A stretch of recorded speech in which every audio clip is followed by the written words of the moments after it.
आज आपण मॅट्रिक्स हा टॉपिक सुरू करायचा आहे. 11वीमध्ये सगळं बेसिक आपल्याला झालेलं आहे. मॅट्रिक्स म्हणजे काय, types of matrices, algebra of matrices, order of matrix, हे सर्व पॉईंट झालेले. ते परत मी रिवाइज करत नाही.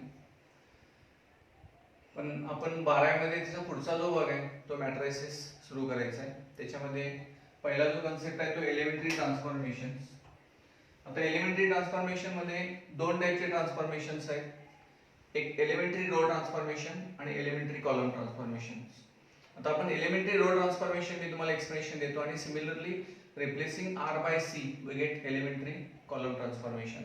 r stands for row and c stands for column. आता याच्यामध्ये फर्स्ट ट्रान्सफॉर्मेशन जे आहे ते ri changes to rj, rj changes to ri, means interchanging ith and jth row, means interchanging ith and jth rows. म्हणजे काय, आपण कोणत्याही दोन रो मध्ये इंटरचेंज करू शकतो. फर्स्ट अँड सेकंड रो मध्ये इंटरचेंज करू शकतो, सेकंड अँड थर्ड रो मध्ये इंटरचेंज करू शकतो, फर्स्ट अँड थर्ड मध्ये इंटरचेंज करू शकतो. याच पद्धतीनं इथं ci चेंजेस टू cj आणि cj चेंजेस टू ci लिहिला की r replacing r by c केला तर कॉलम ट्रान्सफॉर्मेशन येतं. जसं दोन रो मध्ये आपण इंटरचेंज करू शकतो तसं दोन कॉलम मध्ये पण इंटरचेंज करू शकतो. For example r1 changes to r3 and r3 changes to r1, that is interchanging first and third row. त्यानंतर सेकंड ट्रान्सफॉर्मेशन जे आहे ते एखाद्या रो मधल्या सर्व एलिमेंटना कॉन्स्टंट नंबरने आपण मल्टिप्लाय करू शकतो. that is ri changes to k times ri, that is multiplying means multiplying each element of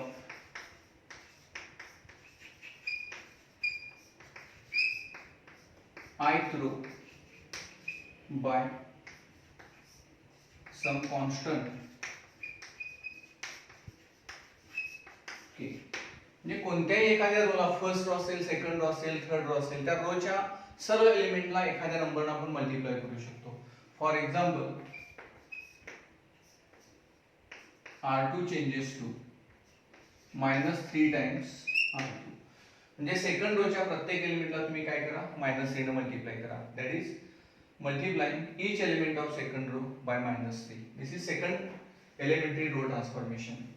then third, एखाद्या रो मध्ये दुसऱ्या रोचा यूज करून आपण बदल करू शकतो.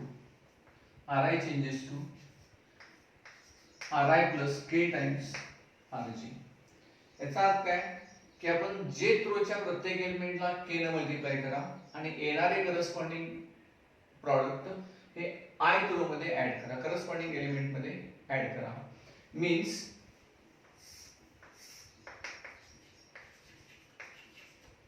multiplying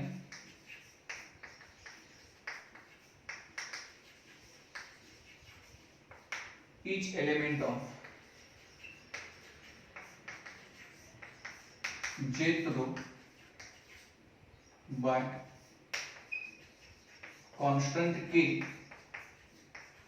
and add it into corresponding elements of ith row. म्हणजे एखाद्या रो मध्ये दुसऱ्या रोचा यूज करून आपण बदल करू शकतो. For example r1 changes to r1 plus 2 times r3. म्हणजे तुम्ही थर्ड रोच्या प्रत्येक एलिमेंटला 2 ने मल्टिप्लाय करा आणि येणारे product corresponding elements of first row मध्ये ऍड करा. म्हणजे फर्स्ट रोच्या करस्पॉन्डिंग एलिमेंट मध्ये r3 ची दुप्पट तुम्ही ऍड करा. याला आपण म्हणतो elementary row transformation. Similarly replacing r by c we perform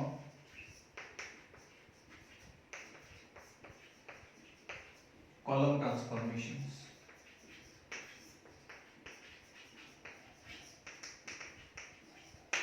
म्हणजे हा जो पॉइंट तुम्हाला दिला तो एलिमेंटरी रो ट्रान्सफॉर्मेशन्स, हे जे आहेत ते एलिमेंटरी रो ट्रान्सफॉर्मेशन्स.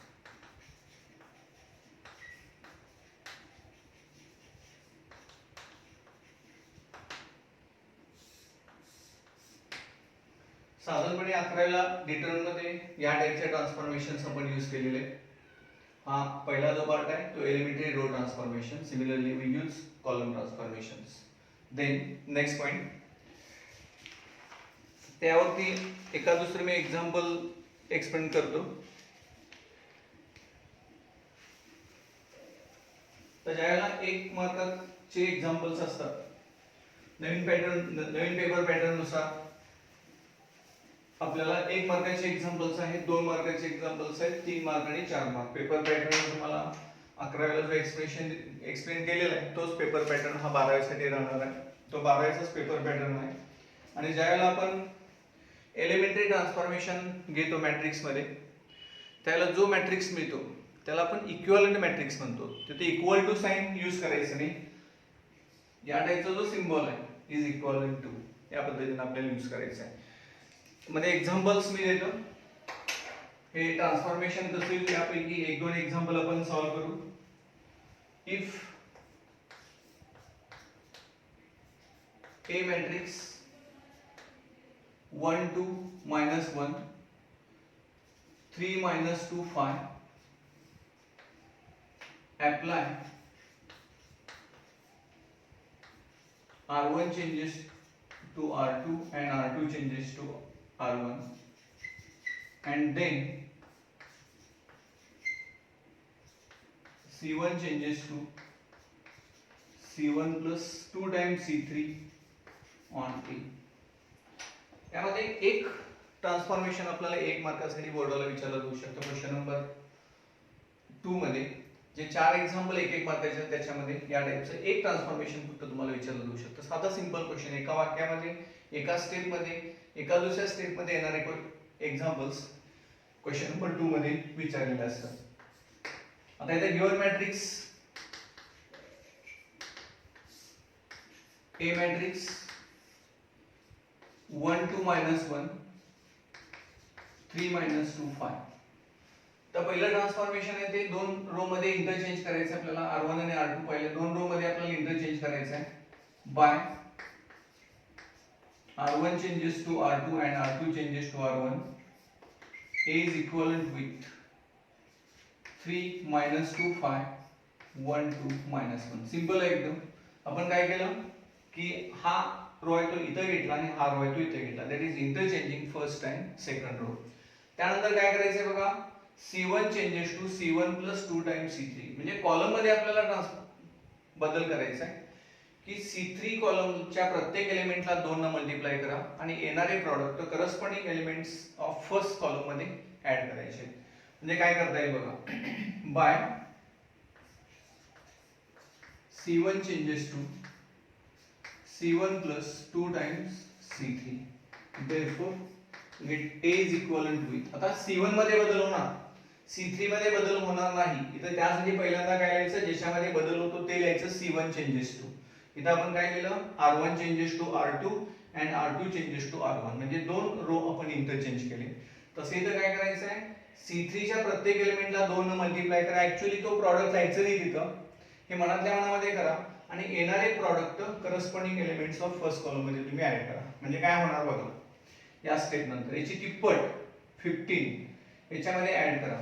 3 plus 15 18. याची तिप्पट -3 plus 1 we get -2. Second column आणि third column as it is 5 -1. लक्षात आलं. म्हणजे इथे आपण रो ट्रान्सफॉर्मेशन आणि कॉलम ट्रान्सफॉर्मेशन दोन्हीही या एक्झाम्पल मध्ये यूज केलं. हे 2 स्टेप मध्ये एक्झाम्पल आहे, मात्र 1 मार्काला कुठलं तरी एक ट्रान्सफॉर्मेशन तुम्हाला याच्यामध्ये विचारलं जाऊ शकतं. त्यानंतर आणखी एक एक्झाम्पल देतो.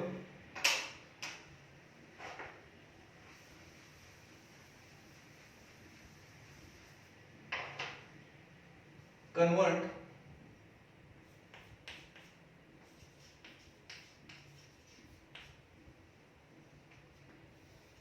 1 minus 1 2 3 into and identity matrix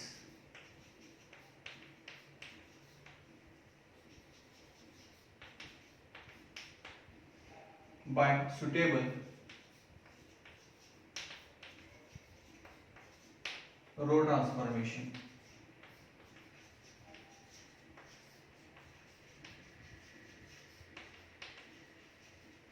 By suitable row transformation. आता इथे बघा की आपल्याला मॅट्रिक्स दिलेला आहे आणि त्याचा आयडेंटिटी मॅट्रिक्स तयार करायचा आहे. आता आयडेंटिटी मॅट्रिक्स किंवा युनिट मॅट्रिक्स कशाला म्हणतो की हा स्क्वेअर मॅट्रिक्सचा टाइप आहे. सर्व नॉन डायगोनल एलिमेंट्स 0 असतात आणि डायगोनल लाईन इक्वल टू 1 असते. म्हणजे स्केलर मॅट्रिक्स वरून आपण मॅट्रिक्स वरून डायगोनल मॅट्रिक्स, डायगोनल वरून स्केलर मॅट्रिक्स आणि स्केलर मॅट्रिक्स वरून आयडेंटिटी मॅट्रिक्स और युनिट मॅट्रिक्स आपण डिफाइन केलेलं आहे. ती सगळी चेन आपल्याला सगळ्यांना 11वीला झालेली आहे. ती परत एकदा रिवाइज करा की याच्यामध्ये हा मॅट्रिक्स आपल्याला आयडेंटिटी मॅट्रिक्स तयार करायचा आहे. मी गिवन मॅट्रिक्स ए ने डिनोट करतो. Let A B given matrix 1 minus 1 2 3. आता इथं रो ट्रान्सफॉर्मेशन आपल्याला आयडेंटिटी मॅट्रिक्स तयार करायचा आहे.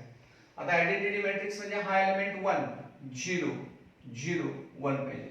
मग आपण रो ट्रान्सफॉर्मेशन यूज करत असताना शक्यतो या एल वरचे एलिमेंट जर आपण स्टँडर्ड फॉर्म मध्ये केलं तर पटकन कॅल्क्युलेशन येते. ही काय प्रॉपर मेथड किंवा एखाद्या बुक मध्ये मेन्शन केलेली मेथड नाही, लक्षात घ्या. मात्र आपल्या सोयीसाठी कॅल्क्युलेशन सोपं जाण्यासाठी मी तुम्हाला सांगतो रो ट्रान्सफॉर्मेशन स्क्वेअर मॅट्रिक्स मध्ये यूज करत असताना शक्यतो या एल वरचे एलिमेंट पहिल्यांदा तुम्ही स्टँडर्ड फॉर्म मध्ये करा आणि त्यानंतर बाकीचे एलिमेंट स्टँडर्ड फॉर्म मध्ये केला तरी चालतं. आता हा एलिमेंट ऑलरेडी 1 आहे, हा एलिमेंट आपल्याला 0 करायचा आहे. रो ट्रान्सफॉर्मेशन मध्ये या कॉलम मध्ये या रो मध्ये हा जो एलिमेंट आहे तो 1 आहे. याची दुप्पट जर तुम्ही यामधून सबट्रॅक्ट केला तर 2 - 2 काय होतं 0 होतं. त्यामुळे ट्रान्सफॉर्मेशन असं लिहितो bye R2 changes to R2 minus 2 times R1. Therefore, A is equivalent with 1 minus 1 as it is. 2 minus 2 0. 3 minus minus plus 2 5. Calculation काळजीपूर्वक व्यवस्थितपणे करा. एक जरी स्टेप चुकली संपूर्ण पुढे चुकणार आहे. आता यानंतर आपल्याला हा एलिमेंट 0 झाला, हा एलिमेंट 1 करण्यासाठी काय करा, याच रोला या एलिमेंटने डिवाइड करा. म्हणजे ट्रान्सफॉर्मेशन मी असं लिहितो bye R2 changes to 1/5 R2. काही जण म्हणतील की याची पाचपट याच्यामध्ये ऍड करा, म्हणजे R2 changes to R2 plus 5 times R1. मात्र हा तुम्ही पाचपट जर ऍड केला तर हे 5 - 5 0 होतं. मात्र 0 प्लस 5 5 होतं. म्हणजे हा 0 झालेला काय होणार परत बदलणार. मग हा तुम्ही काय करणार 0 करणार, म्हणजे या दोघांची सबट्रॅक्शन करणार, परत हे बदलणार. म्हणजे दिवसभर हेच करत बसायचं. त्यामुळे ट्रान्सफॉर्मेशन घेत असताना एक लक्षात ठेवा सर्वांनी की एकदा एलिमेंट स्टँडर्ड फॉर्म मध्ये झाला की तो परत बदलू नये, ही प्रिकॉशन घेऊन तुम्ही काय करा नेक्स्ट ट्रान्सफॉर्मेशन घ्या. मग इथं R2 चेंजेस टू 1/5 R2. त्यामुळे या रोला तुम्ही काय करा 5 ने डिवाइड करा. We get A is equivalent with पहिला रो आहे तसा 1 minus 1 0 5/5 1. बघा एल वरचे एलिमेंट स्टँडर्ड फॉर्म मध्ये झाले. आता एकच एलिमेंट हा 0 केला की आपलं काम संपलं. की या दोघांची ऍडिशन जर केला म्हणजेच काय R1 changes to R1 plus R2 we get this element 0. आणि हा 0 असल्यामुळे यावरती कोणताही इफेक्ट होणार नाही. तर मी ट्रान्सफॉर्मेशन लिहितो by R1 changes to R1 plus R2. Therefore, A is equivalent with 1 0 0 1, which is identity matrix. लक्षात आलं. म्हणजे रो ट्रान्सफॉर्मेशन यूज करून आपण दिलेल्या मॅट्रिक्सचं आयडेंटिटी मॅट्रिक्स मध्ये कन्वर्जन केलं. मी इथे लिहितो which is identity matrix. किंवा आपण युनिट मॅट्रिक्स पण म्हणतो. त्यानंतर आपण नेक्स्ट एक्झाम्पल बघू की यामध्ये आणखी एक ट्रान्सफॉर्मेशनचं एक्झाम्पल बघू.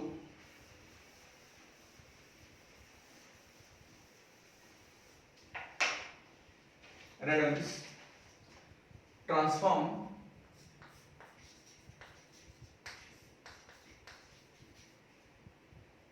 is matrix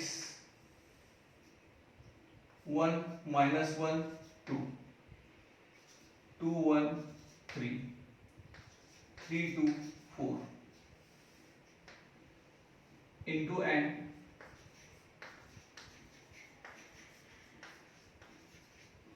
upper triangular matrix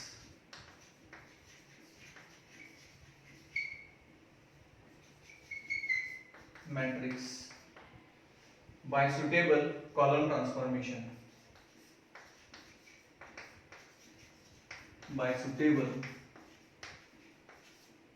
transformations.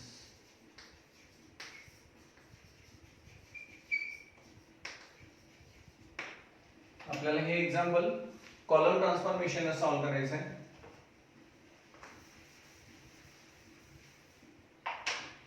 आणि इथं काय विचारलंय बघा क्वेश्चन मध्ये, transform this given matrix into an upper triangular matrix. आता हे जर 11th मध्ये तुम्हाला टाइप्स ऑफ मॅट्रिसेस परफेक्ट माहित नसतील तर हे एक्झाम्पल तुम्ही सॉल्व्ह करू शकणार नाही. की अपर ट्रायंग्युलर मॅट्रिक्स हे साधं सेक्शन बी मध्ये तुम्हाला 2 मार्काला साधे सिंपल एक्झाम्पल म्हणून विचारलं जाऊ शकते. त्याचं अपर ट्रायंग्युलर एक्झाम्पल म्हणजे मॅट्रिक्स तयार करा. तर याच्यामध्ये अपर ट्रायंग्युलर म्हणजे काय, हा जो स्क्वेअर मॅट्रिक्स आहे त्याला आपण डायगोनल लाईन म्हणतो. डायगोनल लाईन मग जर below the diagonal line element सगळे 0 असतील म्हणजे 3 एलिमेंट जर 0 असतील तर त्याला आपण म्हणतो अपर ट्रायंग्युलर मॅट्रिक्स. आणि अबोव द डायगोनल लाईन सगळे एलिमेंट जर 0 असतील तर त्याला आपण म्हणतो लोअर ट्रायंग्युलर मॅट्रिक्स. हे स्क्वेअर मॅट्रिक्स मधला हा टाइप आहे ट्रायंग्युलर मॅट्रिसेस. त्याच्यामध्ये 2 टाइप्स येतात, अपर ट्रायंग्युलर मॅट्रिक्स आणि लोअर ट्रायंग्युलर मॅट्रिक्स. हे सगळं डिटेल मध्ये तुम्हाला 11th च्या नोटबुक मध्ये विथ सिम्बॉल लिहून दिलेलं आहे सीईटी ओरिएंटेड. त्याप्रमाणे ते तुम्ही रेफर करा. फक्त इथं थोडक्यात मी सांगतोय अपर ट्रायंग्युलर म्हणजे काय, बिलो द डायगोनल लाईन सगळे एलिमेंट जर 0 असतील तर त्याला आपण अपर ट्रायंग्युलर म्हणतो. आणि अबोव द डायगोनल लाईन सगळे एलिमेंट 0 असतील तर त्याला आपण लोअर ट्रायंग्युलर मॅट्रिक्स म्हणतो. आता अपर ट्रायंग्युलर मॅट्रिक्स म्हणजे बिलो द डायगोनल लाईन सगळे एलिमेंट आपल्याला काय करायचे 0 म्हणजे हा 0 0 0 पाहिजे. मग पहिल्यांदा मी गिवन मॅट्रिक्स ए ने डिनोट करतो. गिवन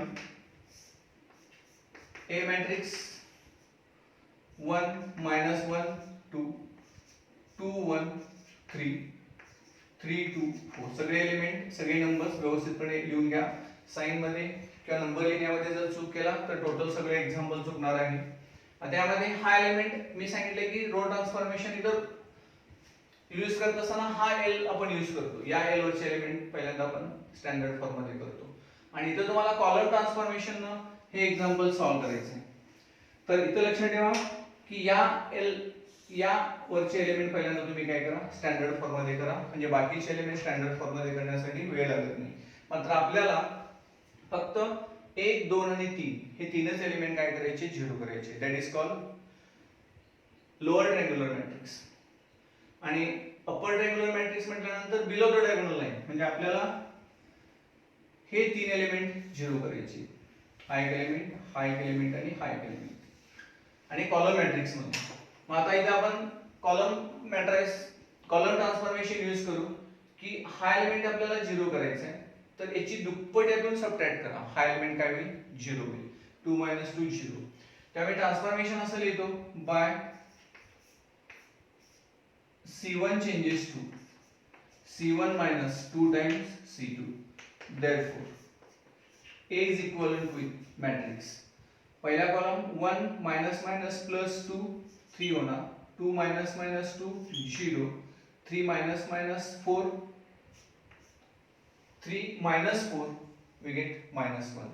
आणि सेकंड आणि third column as it is -1 1 2 2 3 4. आता हा एलिमेंट आपल्याला 0 मिळाला. हा एलिमेंट आपल्याला 0 करायचा आहे. मात्र याचा यूज करून किंवा याचा यूज करून हा एलिमेंट आपल्याला 0 करता येत नाही. तेव्हा हा एलिमेंट पहिल्यांदा 0 करा. हा एलिमेंट जर तुम्ही 0 केला तर याची दुप्पट याच्यामध्ये तुम्ही ऍड करा, हा 0 होईल. मात्र हा 0 करण्यासाठी परत प्रॉब्लेम येणार. त्यामुळे इथे काय करा, याची हा जो मॅट्रिक्स दिलेला आहे तुम्हाला त्याच्यामध्ये 1 - 1 2 0 1 3 3 2 4 याच पद्धतीने दिलेला आहे.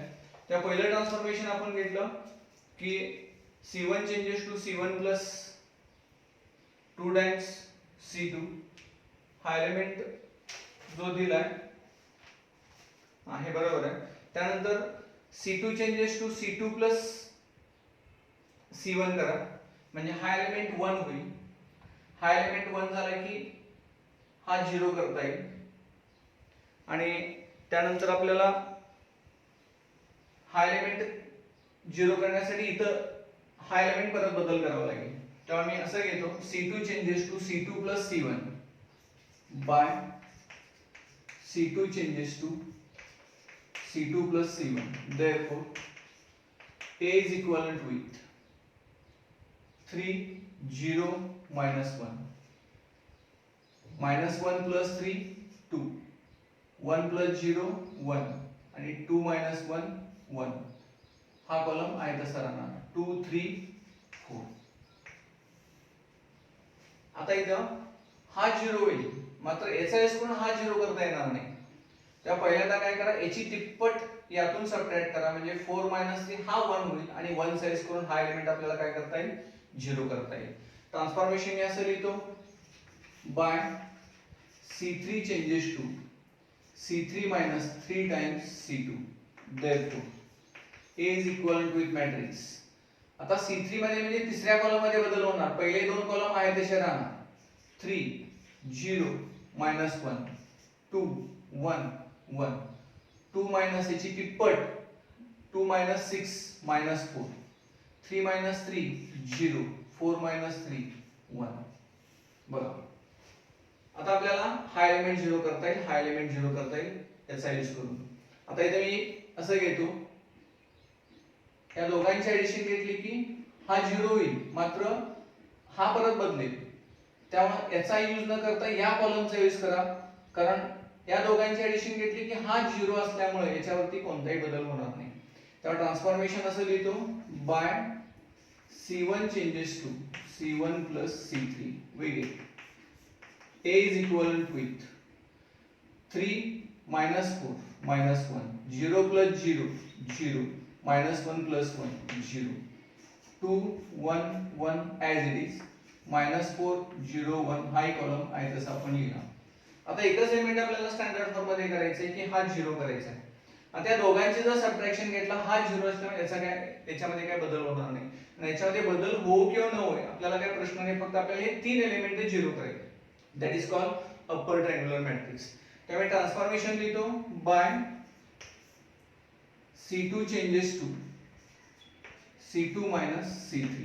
we get A is equivalent with C2 मध्ये फक्त बदल होणार, -1 0 0. 2 minus minus plus 4 होणार, 6 1 minus 0 1 1 minus 1 0. -4 0 1. बघा, आता इथं ही डायगोनल लाईन आणि बिलो द डायगोनल लाईन ही तिन्ही एलिमेंट आपल्याला 0 मिळाले. That is called upper triangular matrix, which is upper triangular matrix. इथे मी लिहितो which is upper triangular matrix. हे आपल्याला रो ट्रान्सफॉर्मेशन सुद्धा एक्झाम्पल सॉल्व करता येतं. याच पद्धतीने तुम्ही बुक्स मध्ये काय एक्झाम्पल्स असतील किंवा कोणताही तुमच्या मनाला एक मॅट्रिक्स घ्या आणि तुम्ही अप्पर ट्रायंग्युलर, रो ट्रायंग्युलर या एलिमेंटरी रो आणि कॉलम ट्रान्सफॉर्मेशनची तुम्ही प्रॅक्टिस करू शकता. त्यानंतर नेक्स्ट प्रॉब्लेम मी देतो. नेक्स्ट कन्सेप्ट देतो, inverse of matrix.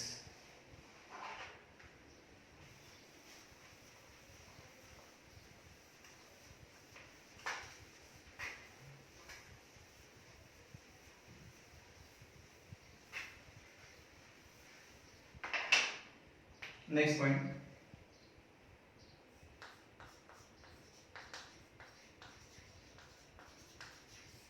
inverse of matrix.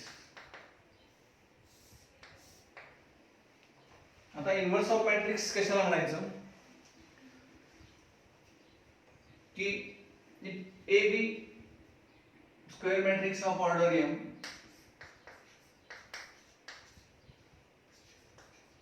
any square matrix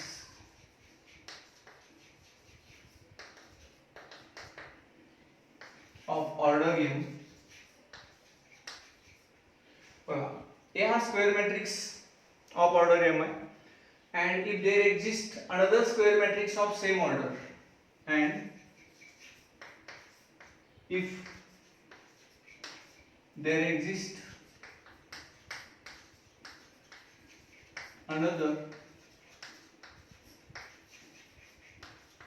square matrix B of same order such that AB is equal to I, P is equal to BA, then B is called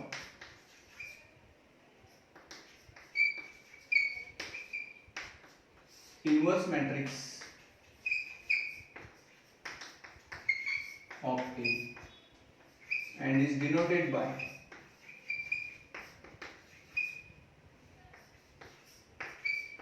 A inverse. Therefore, A inverse is equal to B. The definition मी इथे लिहिलेले आहे, लक्षात येतं का बघा. If A be any square matrix of order m and if there exists another square matrix B of same order, म्हणजे त्याच ऑर्डरचा दुसरा मॅट्रिक्स आपण घेतला such that या दोन मॅट्रिक्सचा प्रॉडक्ट AB आणि BA हा प्रॉडक्ट काय पाहिजे, युनिट मॅट्रिक्स यायला पाहिजे. म्हणजे ज्यावेळेला दोन स्क्वेअर मॅट्रिक्सचा प्रॉडक्ट हा युनिट मॅट्रिक्स येतो त्याला ते दोन मॅट्रिसेस एकमेकांचे काय असतात, इन्व्हर्स मॅट्रिसेस असतात, ते लक्षात घ्या. म्हणजे A inverse is equal to B and also B inverse is equal to A, म्हणजे एकमेकांचे इन्व्हर्स मॅट्रिसेस असतात. सिमिलरली मी इथे लिहितो B inverse is equal to A. आता A inverse is equal to B या इक्वेशन मध्ये जर आपण व्हॅल्यू वाढली तर तुम्हाला असं मिळतं, B च्या ठिकाणी A इन्व्हर्स घेतो, A into A inverse is equal to I, or A inverse into A is equal to I. This is definition of inverse of matrix. आता याच्यामध्ये inverse of matrix find out करत असताना 4 मार्काला बोर्डाला question प्रत्येक वर्षी म्हणजे बऱ्याच वेळेला क्वेश्चन हा विचारला जातो 4 मार्काला सेक्शन डी मध्ये. त्यामुळे इन्व्हर्स मॅट्रिक्स मध्ये काय काय गोष्टी लक्षात ठेवायच्या हे मी याचं एक्सप्लेनेशन देतो, की हे रिमार्क मध्ये आपल्याला देतो. रिमार्क आता याच्यामध्ये पहिला जो रिमार्क आहे तो a square matrix is said to be invertible if its inverse exist. म्हणजे पहिला जो रिमार्क आहे, अ स्क्वेअर मॅट्रिक्स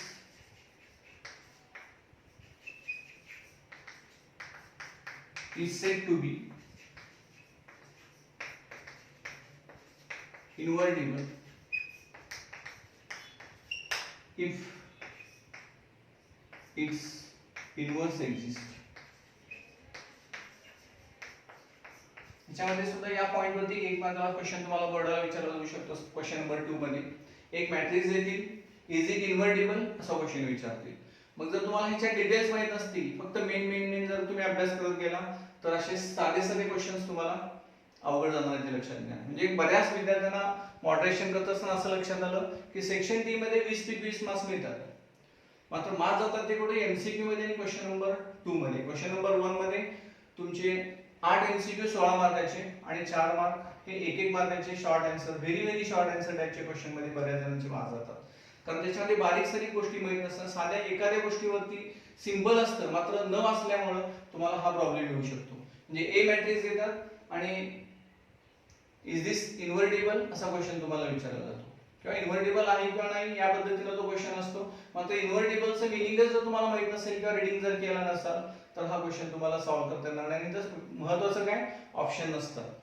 हे सगळे एक्झाम्पल तुम्हाला 8 च्या 8 एमसीक्यू आणि 4 एक्झाम्पल काय compulsory.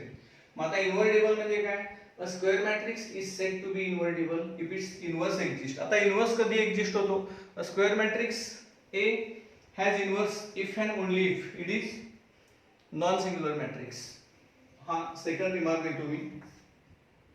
a square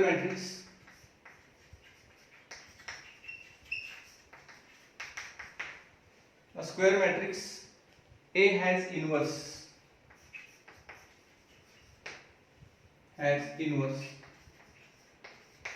if and only if determinant of A not equal to 0. Determinant of A not equal to 0 means A is non singular matrix, non singular matrix म्हणजे हा matrix काय म्हणजे non singular. हे 11ला point झाला determinant of matrix.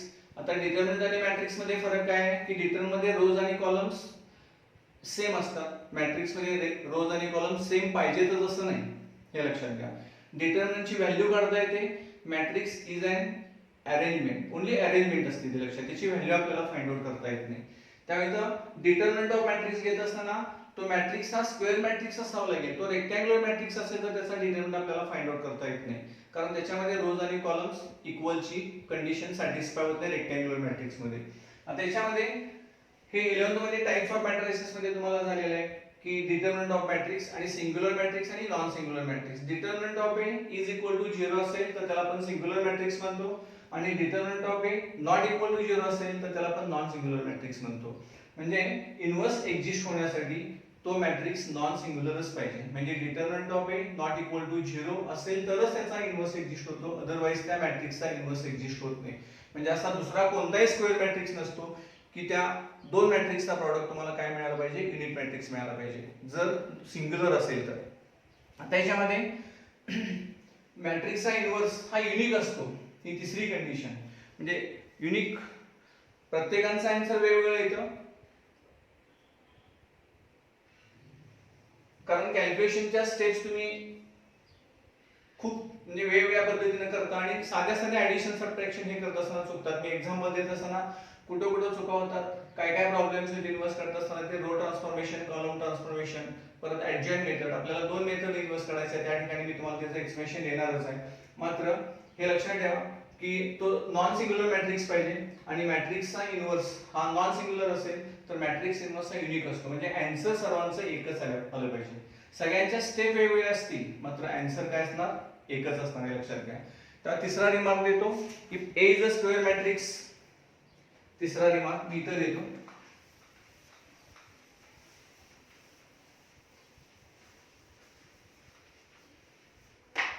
If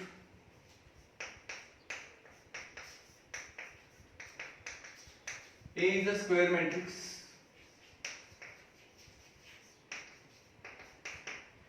with determinant of A not equal to 0, then its inverse is unique. Then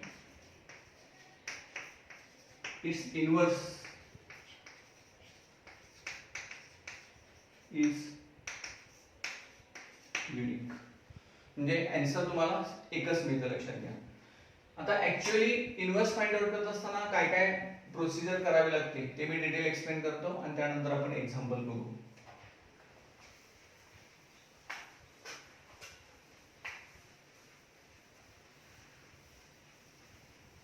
त्यामध्ये inverse find out करण्याच्या दोन methods आहेत, एलिमेंटरी ट्रान्सफॉर्मेशन आणि adjoint method. Method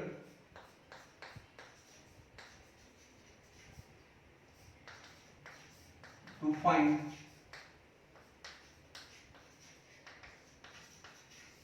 inverse of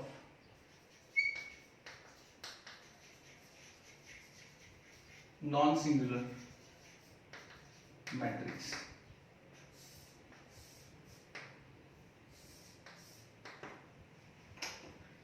त्याच्यामध्ये एकूण दोन मेथड आहेत,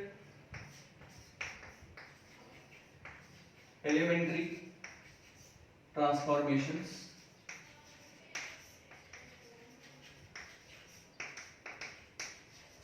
आणि सेकंड मेथड ऍडजॉइंट मेथड.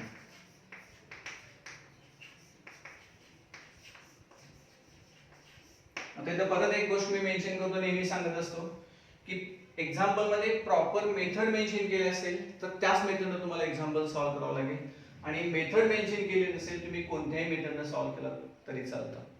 आता find the inverse of matrix by elementary transformation. याच्यामध्ये परत दोन ट्रान्सफॉर्मेशन येतात, रो ट्रान्सफॉर्मेशन आणि कॉलम ट्रान्सफॉर्मेशन. जर तुम्हाला रो ट्रान्सफॉर्मेशन विचारलं असेल एक्झाम्पल तर तुम्ही रो ट्रान्सफॉर्मेशन सॉल्व्ह करावं लागेल. कॉलम ट्रान्सफॉर्मेशन इन्व्हर्स काढा म्हटलं असेल तर तुम्हाला कॉलम ट्रान्सफॉर्मेशन असते इन्व्हर्स फाइंड आउट करावं लागेल. ऍडजॉइंट मेथडने सॉल्व्ह करा म्हणून सांगितलं तर ऍडजॉइंट मेथडने सॉल्व्ह करावं लागेल.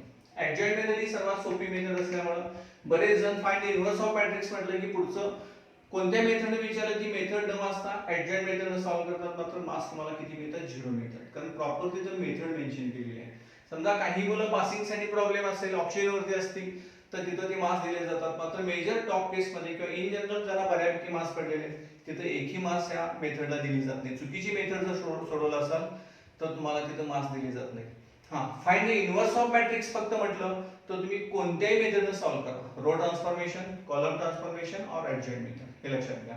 मग आपण पहिल्यांदा एलिमेंटरी ट्रान्सफॉर्मेशन मध्ये दोन मेथड्स आहेत, एक रो ट्रान्सफॉर्मेशन आणि कॉलम ट्रान्सफॉर्मेशन. मी प्रत्येक टाइपचं एक दोन एक्झाम्पल मी तुम्हाला एक्सप्लेन करतो. त्याच्यामध्ये कुठं कुठं प्रॉब्लेम्स येतात, काय काय करायला पाहिजे, हे सगळ्या डिटेल्स मी तुम्हाला समजावून सांगतो. त्या सगळ्या स्टेप समजावून घ्या. कुठे डाऊट असेल तर ते तुम्ही मला विचारू शकता. याच्यामध्ये एक्झाम्पल्स देण्यापूर्वी काय काय करावं लागतं ते मी तुम्हाला स्टेप सांगतो. की इन्व्हर्स फाइंड आउट करत असताना काय काय करायचं बघा. की दिलेला मॅट्रिक्स ए ने डिनोट करा. Let A B given matrix, A ने डिनोट करा, B given matrix. Then find determinant of A, ही पहिली स्टेप. सेकंड स्टेप मध्ये find determinant of A and show determinant of a not equal to 0, that is A is non-singular matrix. आता इथे एक प्रश्न उपस्थित होतो प्रत्येक वर्षी पेपर असेस करत असताना, की ज्याला क्वेश्चन पेपर मध्ये क्वेश्चन असा विचारतात की find the inverse of matrix, तर त्याचं मीनिंग काय होतं की त्याचा इन्व्हर्स एक्झिस्ट होतो म्हणून तो फाइंड आउट करा.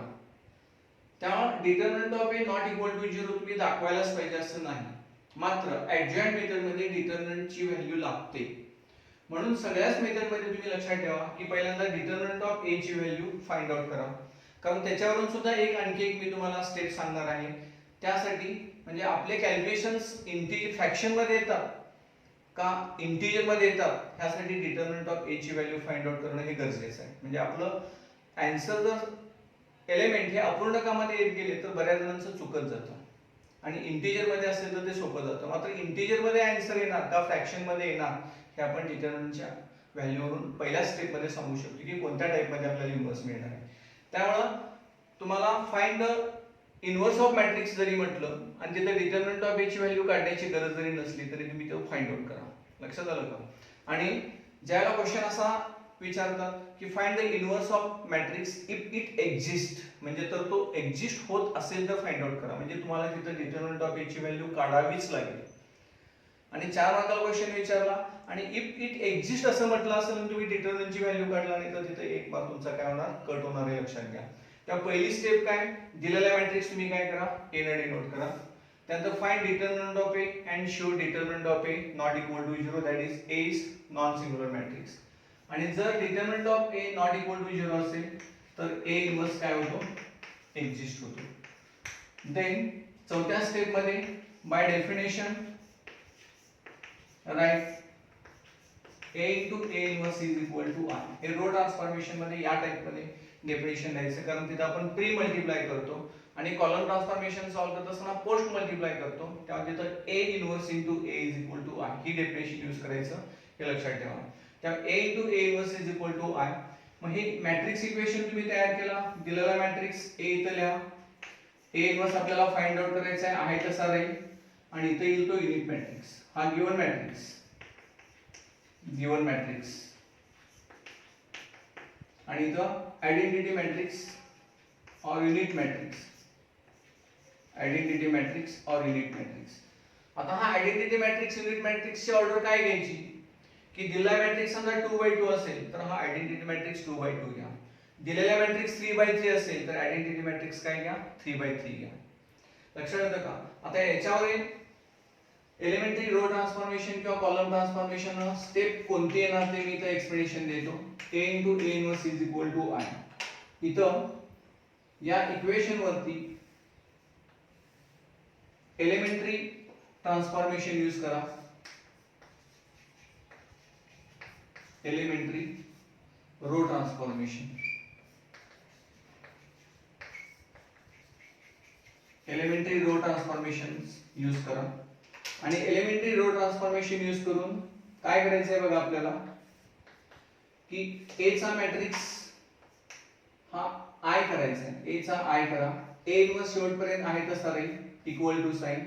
आणि ए चा आय करण्यासाठी जे तुम्ही ट्रान्सफॉर्मेशन यूज करता तेच करस्पॉन्डिंग ट्रान्सफॉर्मेशन आय वरती यूज करा. आय मध्ये बदल होत जाईल आणि तो दुसरा मॅट्रिक्स मिळेल सेम बी.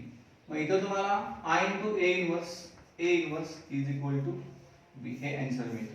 म्हणजे या पद्धतीनं इन्व्हर्स काढण्याच्या ज्या स्टेप्स आहेत त्या स्टेप्स तुमच्या लक्षात आल्या का बघा. की परत एकदा मी एक्सप्लेन करतो आणि त्यानंतर आपण एक्झाम्पल कडे जाणार आहोत. की दिलेला मॅट्रिक्स ए ने डिनोट करा. A B given matrix. Then find determinant of A and show determinant of A not equal to 0, that is A is non singular matrix. आणि जर हा नॉन सिंग्युलर मॅट्रिक्स असेल तर A इन्व्हर्स एक्झिस्ट होतो हे लक्षात घ्या. आणि मुद्दामून जर तुम्ही इथे 0 दाखवला आणि A is singular matrix A inverse does not exist, इथे पुढे स्टेप येणार मास डज नॉट एक्झिस्ट हे लक्षात घ्या. त्यामुळे जो मॅट्रिक्स तुम्हाला पेपर मध्ये दिलेला असतो तो नॉन सिंग्युलर बघूनच दिलेला असतो लक्षात घ्या. त्यानंतर by definition A into A inverse is equal to I. A हा गिवन मॅट्रिक्सला A इन्व्हर्स आहे तसा राहणार. युनिट मॅट्रिक्स दिलेला मॅट्रिक्स 2/2 असेल, हा 2/2 घ्या. हा 3/3 असेल, हा 3/3 मॅट्रिक्स घ्या. त्यानंतर नेमकेपणाने आपल्याला काय करायचे मी इथे डिटेल दिलेला आहे. या डेफिनेशन मध्ये ही स्टेप लिहिल्यानंतर याच्यावरती एलिमेंटरी रो ट्रान्सफॉर्मेशन यूज करून काय करायचं आहे, A चा I मॅट्रिक्स करायचा आहे म्हणजे युनिट मॅट्रिक्स तयार करायचा आहे. A इन्व्हर्स शेवटपर्यंत आहेतच राहणार कारण आपल्याला ही व्हॅल्यू फाइंड आउट करायची आहे. आणि A चा I करण्यासाठी जे तुम्ही ट्रान्सफॉर्मेशन यूज करता तेच करस्पॉन्डिंग ट्रान्सफॉर्मेशन I वरती यूज करा. तुम्हाला दुसरा मॅट्रिक्स मिळेल सेम B. मग I into A inverse is equal to A inverse we get A inverse is equal to B matrix. Method सर्वांच्या लक्षात आले असेल. आता आपण ऍक्च्युअल एक्झाम्पल सॉल्व्ह करणार आहोत आणि त्या एक्झाम्पल मध्ये मी प्रत्येक स्टेप मध्ये काय काय प्रॉब्लेम येतो कारण पेपर जवळजवळ प्रत्येक वर्षी 1000-1200 पेपर मॉडरेशन करत असताना जे जे मुलं लिहिलेले असतात त्या मुलांच्या मध्ये काय काय प्रॉब्लेम्स येतात, कुठं चुका होतात आणि त्या चुका मी प्रत्येक स्टेप वर मी एक्सप्लेन करतो ते नीट समजावून घ्या. आणि त्यानंतर तुम्ही जेवढी प्रॅक्टिस कराल तेवढा इन्व्हर्स तुम्हाला परफेक्ट जमणार आहे. 4 मार्कासाठी अतिशय सोपं ऍडिशन, सबट्रॅक्शन, मल्टिप्लिकेशन, डिव्हिजन या साध्या सिंपल बेसिक कन्सेप्ट वरती डिपेंड असणारा कॅल्क्युलेशनचा हा पार्ट आहे आणि इझिली मार्क्स मिळून जातात. त्यामुळे याची प्रॅक्टिस जेवढी कराल तेवढं तुम्हाला काय होणार आहे ॲक्युरेसीची चांगली येणार आहे लक्षात घ्या. फक्त फ्रॅक्शन मध्ये आन्सर यायला लागलं तर काय होतं बऱ्याच मुलांच्या पुढच्या स्टेप चुकत जातात. तेव्हा फ्रॅक्शन असो किंवा इंटिजर असो तुमचं आन्सर हे करेक्ट आलंच पाहिजे लक्षात घ्या. आपण एक्झाम्पल बघू. पहिल्यांदा मी रो ट्रान्सफॉर्मेशन एक्झाम्पल देतो. रो ट्रान्सफॉर्मेशनचे 1-2 एक्झाम्पल आपण सॉल्व्ह करू. त्यानंतर कॉलम ट्रान्सफॉर्मेशनचे एक्झाम्पल बघू आणि त्यानंतर मग सेकंड मेथड आपल्याला ऍडजॉइंट मेथड बघता येईल. बघा let on this example find the inverse of matrix. Find the inverse of matrix A is equal to 3 2 6 1 1 2 2 2 5. 4 मार्कासाठी हा क्वेश्चन तुम्हाला विचारलेला आहे. Find the inverse of matrix A is equal to 3 2 6 1 1 2 2 2 5. आता त्यामध्ये गिवन मॅट्रिक्स पहिल्यांदा मी लिहितो. Given A matrix 3 2 6 1 1 2 2 2 5. आता इथे पहिली मुलांच्या मधून काय चूक होते ते मी एक्सप्लेन करतो की हा क्वेश्चन पेपर मध्ये प्रिंट असतो आणि हे तुम्ही कुठे लिहित असता आन्सर शीट मध्ये. क्वेश्चन पेपर मध्ये समजा एखादं साइन मायनस असेल तर आन्सर शीट वरती तुमचं तुम्ही काय लिहिलं असता प्लस लिहिलं असता. तिथं प्लस असेल इकडे मायनस लिहिलेलं असता. तेव्हा असा मॅथमॅटिक्स मध्ये कोणताही रूल नाही की क्वेश्चन पेपर मध्ये प्लस असेल तर आन्सर शीट वरती येत असताना काय होतं मायनस होतं. तिथं मायनस असेल तर आन्सर शीट वरती घेताना प्लस होतं. असं कुठेही मॅथमॅटिक्स मध्ये रूल नाही. तेव्हा पहिल्यांदा एक चूक काय करायची नाही की मॅट्रिक्स जो आहे तो मॅट्रिक्स चुकीचा लिहून घ्यायचा नाही. जसा दिलेला आहे तो परफेक्ट आहे तसा विथ साइन हा मॅट्रिक्स तुम्ही पहिल्यांदा क्वेश्चन पेपर वरती लिहिलाय का ते बघा. मग हा ही पहिली स्टेप की गिवन मॅट्रिक्स. आणि इथं जर तुम्ही चूक केला तर पुढे कितीही ॲक्युरेट तुमच्या स्टेप्स असल्या तर तुम्हाला मार्क्स किती मिळणार 0. हे लक्षात ठेवायचं. तर मॅट्रिक्स पहिल्यांदा व्यवस्थितपणे लिहून घ्या. त्यानंतर फाइंड डिटर्मिनंट ऑफ ए. आता डिटर्मिनंट ऑफ ए ची व्हॅल्यू डिटर्मिनंट लिहायची गरज नाही, डायरेक्ट हा डिटर्मिनंट कन्सिडर करा आणि व्हॅल्यू फाइंड आउट करा. 3 into bracket 5 minus 4. Second element -2 into bracket 5 minus 4 plus तिसरा एलिमेंट प्लस 6.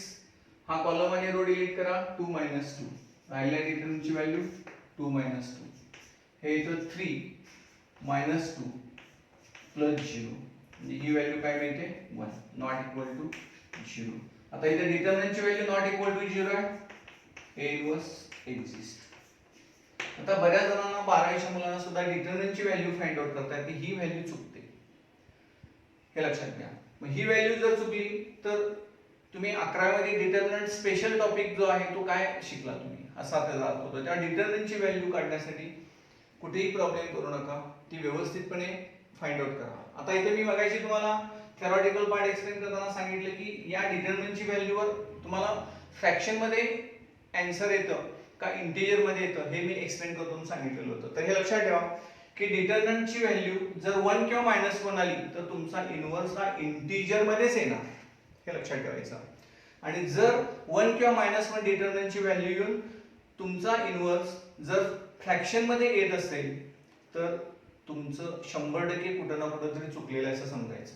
हे लक्षात घ्या. समजा डिटर्मिनंटची व्हॅल्यू 1 आणि -1 सोडून दुसरी कोणती तरी आली, समजा 2 येत असेल 4 असेल तर तुमच्या मॅट्रिक्स मध्येच्या कॅल्क्युलेशन मध्ये अपॉन 2 अपॉन 3 म्हणजे फ्रॅक्शन जो असणार आहे त्याच्यामध्ये डिनॉमिनेटर मध्ये काय असणार आहे अपॉन 2 किंवा अपॉन 3. डिटर्मिनंटची व्हॅल्यू असेल तर अपॉन 3 येणार आहे. 2 असेल तर डिटर्मिनंटची व्हॅल्यू म्हणजे तुम्हाला फ्रॅक्शन मध्ये काय मिळणार डिनॉमिनेटर मध्ये 2 मिळणार. हे लक्षात ठेवायचं. त्यामुळे 1 किंवा -1 व्हॅल्यू व्यतिरिक्त दुसऱ्या कोणत्याही व्हॅल्यू जर डिटर्मिनंटच्या आल्या तर तुमचं आन्सर हे फ्रॅक्शन मध्ये मिळणार आहे हे गृहीत धरायचं आणि त्या पद्धतीने तुम्ही कॅल्क्युलेशन वरती जास्त कॉन्सन्ट्रेट करायचं. कारण फ्रॅक्शन यायला लागलं की मुलांच्या चुका खूप वाढायला लागतात. हे लक्षात घ्या. त्यामुळे पहिली स्टेप मध्ये काय प्रिपरेशन घ्यायची, मॅट्रिक्स व्यवस्थितपणे लिहून घ्यायचा. त्यानंतर डिटर्मिनंट ऑफ ए ची व्हॅल्यू फाइंड आउट करा. ही व्हॅल्यू 1 किंवा -1 आली तर खूप आपल्याला आनंद व्हायला पाहिजे कारण सगळा आन्सर काय येणार आहे इंटिजर मध्ये येणार आहे. आपल्याला डोक्याला त्रास होणार नाही. लक्षात घ्या. आता यानंतरची नेक्स्ट स्टेप बाय डेफिनेशन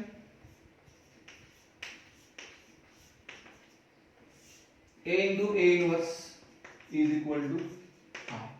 आता इथे A मॅट्रिक्स मी लिहितो 3 2 6 1 1 2 2 2 5 into A inverse is equal to unit matrix order 3 1 0 0 0 1 0 0 0 1. आता यामध्ये 0 लिहित असताना सुद्धा व्यवस्थितपणे 0 लिहा. कारण का तुम्ही असं गडबडीने 0 लिहिला तर या स्टेप मध्ये जर या पद्धतीचा 0 असेल तर नेक्स्ट स्टेपला बरोबर त्याचं तुम्ही 0चं काय करता 6 करता.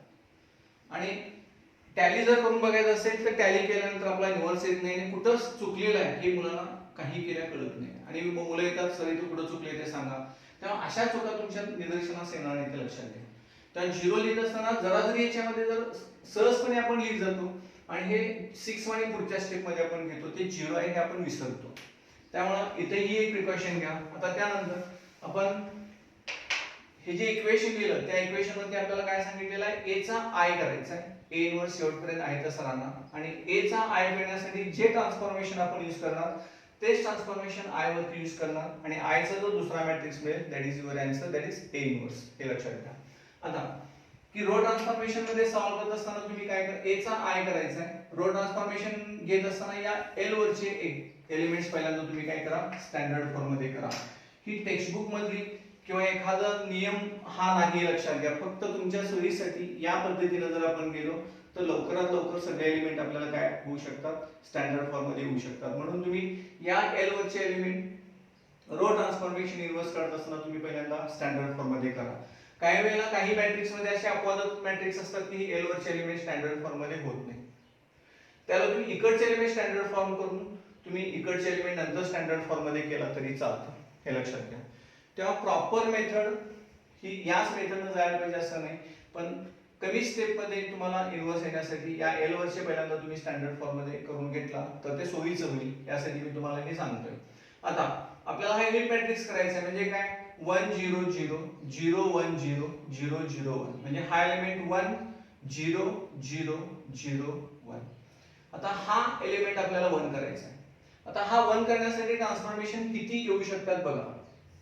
मी ट्रान्सफॉर्मेशन लिहितोय, r1 changes to r1 minus 2 times r2, r1 changes to r1 minus r3, r1 changes to r2 आणि r2 changes to r1. अशी या हा एलिमेंट 1 करण्यासाठी आपण रो ट्रान्सफॉर्मेशनच्या 3 स्टेप यूज करू शकतो.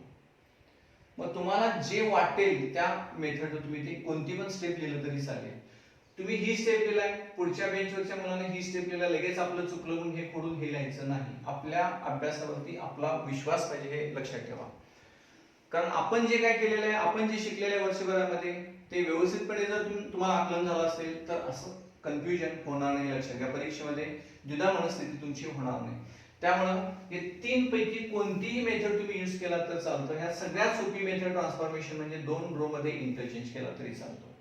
कारण इथं तुम्हाला r1 चेंजेस टू याची दुप्पट करून सबट्रॅक्शन करावं लागेल.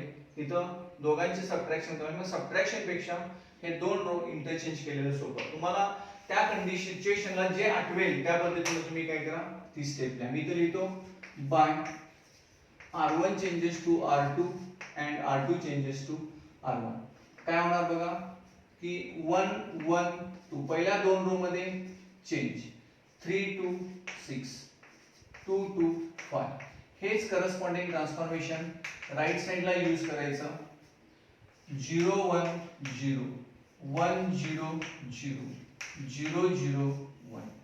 आता काही जण काय करतात की एका साइडचा हा a चा i करून घेतात आणि नंतर मग राईट साइड सॉल्व्ह करत बसतात. हे याप्रमाणे करायचं नाही, लक्षात घ्या. कारण एकदा ते आपल्या डोक्यात हे ट्रान्सफॉर्मेशन बसलेलं असतं, इकडून इकडपर्यंत टोटल LHS RHS कंप्लीट होईपर्यंत ट्रान्सफॉर्मेशन ती स्टेप कंप्लीट करा आणि मगच पुढच्या स्टेपला जावा. एकदा LHS एकदा RHS ला खूप वेळ जातो आणि त्याच्यामध्ये चुकण्याच्या शक्यता जास्त असतात, ते लक्षात घ्या. त्यामुळे हे 2 रो आपण इंटरचेंज केले. आता इथे हा एलिमेंट 1 झाला, तर हा 0 करायचा आहे. याची तिप्पट यातून सबट्रॅक्ट करा, म्हणजे ट्रान्सफॉर्मेशन काय येणार bye r2 changes to r2 minus 3 times r1. Therefore we get first row as it is 1 1 2, 3 minus 3 0, 2 minus 3 minus 1, 6 minus 6 0, 2 2 5 as it is into A inverse is equal to right side ला हेच corresponding transformation use करा. 0 1 0, 1 minus 0 1, 0 minus 3 minus 3, 0 minus 0 0, 0 0 1. आता हा element 0 झाला. आता हा 0 करत असताना हा पण 0 झाला आणि हा 1 पाहिजे तो -1 झाला, म्हणजे जवळजवळ तो रोज स्टँडर्ड फॉर्म मध्ये झाला. लक्षात घ्या, हे प्रत्येक मॅट्रिक्स मध्ये असं येईलच असं नाही. आता इथं हा एलिमेंट आपल्याला 0 करायचा आहे, याची दुप्पट 2 टाइम्स यातून सबट्रॅक्ट करा, म्हणजे 2 - 2 काय होतं 0 होतं. ट्रान्सफॉर्मेशन काय ना by r3 changes to r3 minus 2 times r1. मी याप्रमाणे बदल करून घेतो. तिसऱ्या रो मध्ये फक्त बदल होणार, पहिले 2 रो आयतेशीर राहणार.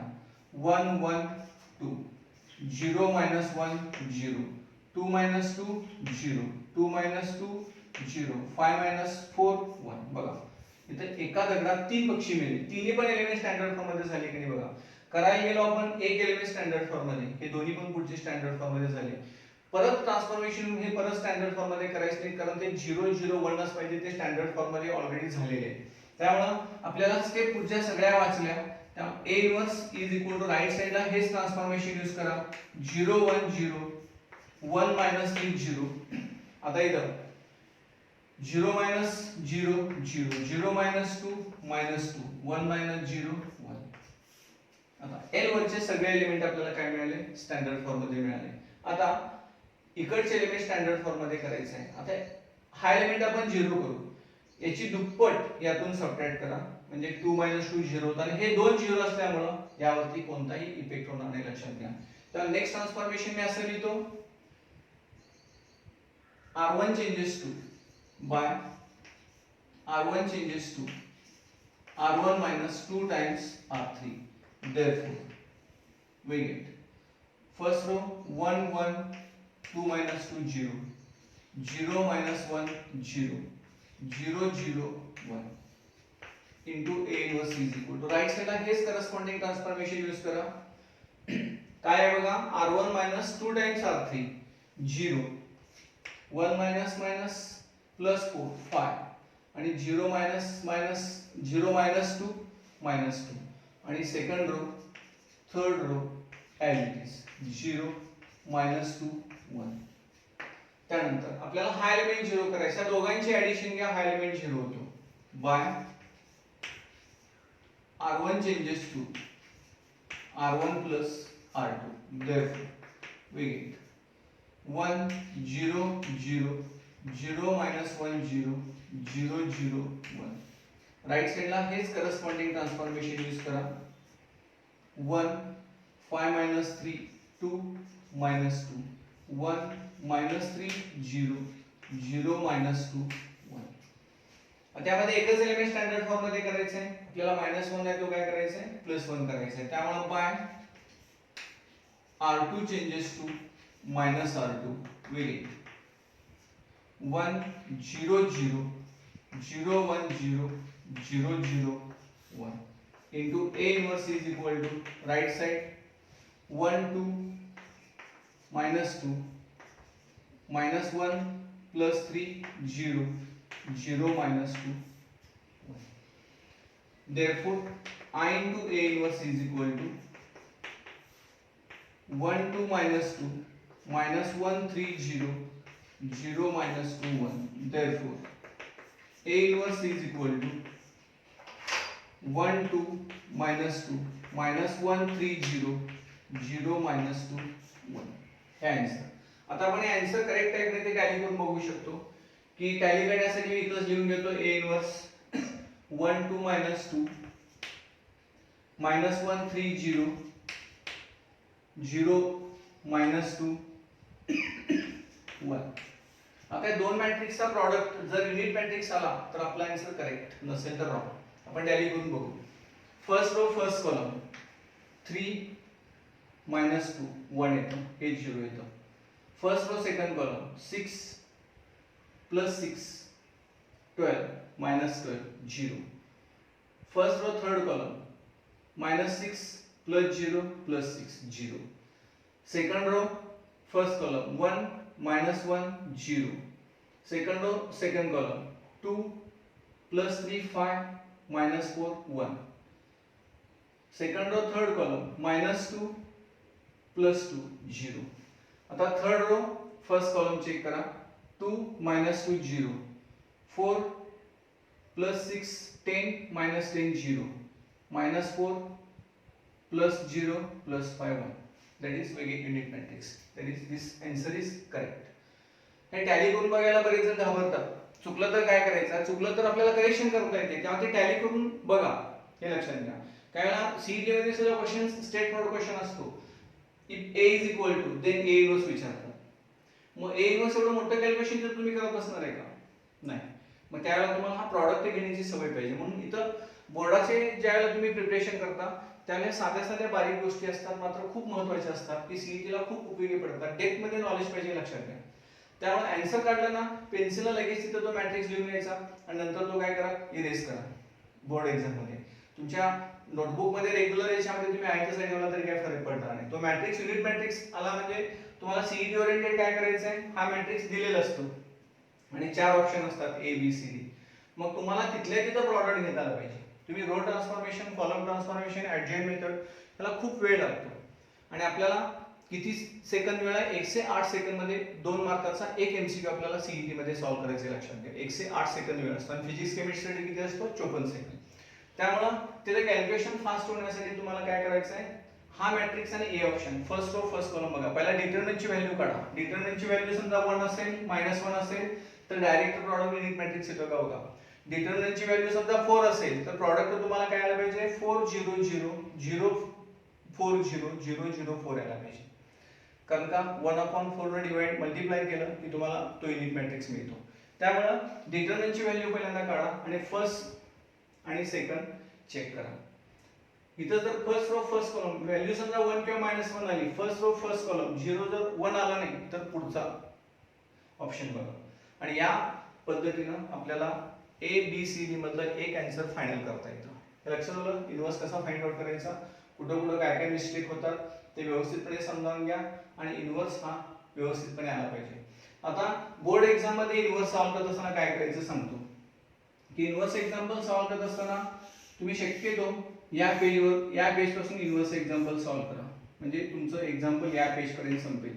कारण सगळेच्या सगळे ट्रान्सफॉर्मेशन तुमच्या समोर असणार आहे. समजा या पानापासून स्टार्ट केला आणि पलीकडच्या पानावरच्या पुढच्या स्टेप आल्या की इकडच्या पानावरचं कॅल्क्युलेशन तुम्ही करताय r1 changes to r1 -2 times r3. समजा ते कॅल्क्युलेशन केलं -2 आलं, पलीकडे लिहिताना तुम्ही +2 लिहिता, मग पान बदलताना सुद्धा साइन बदलतं. हा मॅथमॅटिक्स मध्ये रूल नाही, लक्षात घ्या. त्यामुळं इथं सॉल्व्ह करत असताना तुम्ही काय करा, शक्यतो बोर्ड एक्झाम मध्ये किंवा वहीमध्ये नोटबुक मध्ये सुद्धा तुम्ही इन्व्हर्स सोडवताना इथून स्टार्ट करा, इथपर्यंत इन्व्हर्स काय होतो समजतो. पुढचं एक्झाम्पल नेक्स्ट पेजवरती, म्हणजे समोरासमोर सगळे कॅल्क्युलेशन्स असतात, त्यामुळे चुकण्याचे चान्सेस खूप कमी असतात, ते लक्षात घ्या. त्या इन्व्हर्स हे जर समजलं असेल तर आपण पुढच्या नेक्स्ट लेक्चरमध्ये आणखी 1-2 एक्झाम्पल रो ट्रान्सफॉर्मेशन, आणखी एक एक्झाम्पल मी तुम्हाला रो ट्रान्सफॉर्मेशनचं देतो आणि त्यानंतर आपण कॉलम ट्रान्सफॉर्मेशनचं एक्झाम्पल बघू. ठीक आहे.